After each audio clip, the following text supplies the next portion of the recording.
In the digital graveyards of the early 2010s, buried beneath layers of deleted files and forgotten forums, lies the ghost of an Apple device that never was. It was a project so audacious, so far ahead of its time, that it was erased from history.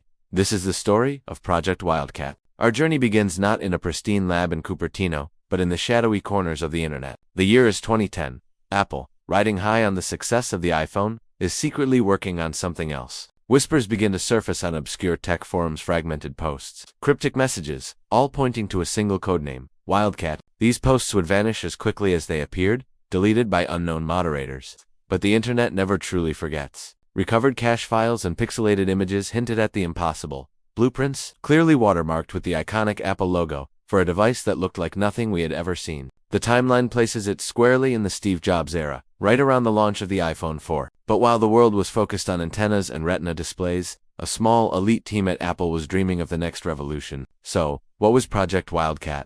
Based on the leaked schematics and reconstructed files, it was a marvel of miniaturization. Imagine a device no bigger than a Zippo lighter, a sleek, seamless cylinder of brushed metal. It had no screen, no buttons, no visible ports. Its interface was pure science fiction, a holographic display projected directly into the air, controlled entirely by hand gestures. Early diagrams suggest it used advanced spatial tracking, years before such technology became mainstream. Powering this futuristic gadget was a theoretical graphene battery, promising days of use on a single charge. But the true heart of Wildcat was its neural chip. This wasn't just about processing data. It was about anticipating it. Animations from the patent files show complex algorithms, learning user behavior, predicting needs before the user was even aware of them. It was designed to read subtle biosignals, perhaps even brainwaves, to create a seamless, predictive user experience. It was, in essence, a direct extension of the human mind. Internal documents tell a story of excitement quickly turning to apprehension. We can visualize the clandestine demos, a darkened room, a handful of top executives, their faces illuminated by the eerie glow of the holographic interface. We see reconstructions of Steve Jobs, watching intently, his expression unreadable, not his usual enthusiastic self. What did he see that day? What made Apple's visionary leader pause? The answer came swiftly and silently. An internal email, stark and final, announced the immediate termination of Project Wildcat. The prototypes were ordered to be sealed in shielded containers. All related documents, both physical and digital, were to be shredded and wiped. The lab was locked, the team disbanded and reassigned, bound by lifetime non-disclosure agreements. In a matter of days, Project Wildcat was expunged from Apple's official history, as if it had never existed. Why would Apple kill such a groundbreaking project? Why bury a device that could have leapfrogged the competition by a decade?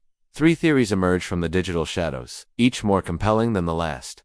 The first is industrial espionage. The tech world of 2010 was a battlefield. Did a competitor get wind of Wildcat? The fear of a leak, of a rival stealing their most advanced concepts, may have been enough for Apple to pull the plug, choosing to sacrifice the project rather than risk losing their technological edge.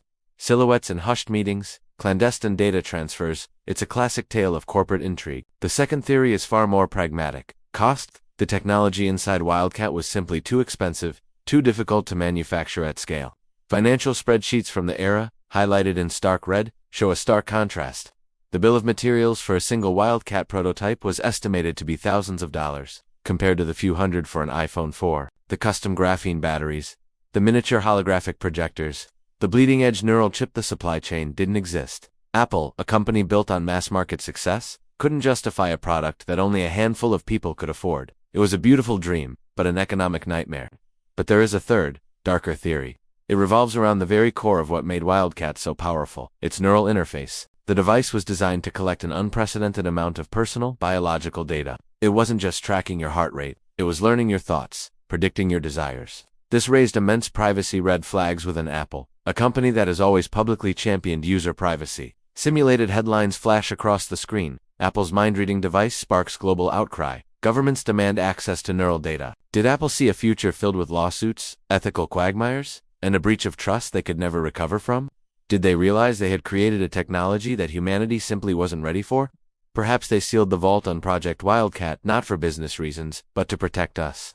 But ghosts have a way of lingering. The story of Project Wildcat doesn't end with a locked vault. Its spirit, its core ideas, never truly died. They just went into hibernation, waiting for the right moment, the right technology, to re-emerge. Look closely at Apple's product line over the last decade. See the miniaturization and health sensors of the Apple Watch, the seamless, hands-free audio experience of AirPods, the spatial computing and hand tracking of the Vision Pro. Each of these devices contains a piece of Wildcat's DNA. A tech lineage map reveals the clear connections, the slow, methodical evolution of these once radical ideas into mainstream products.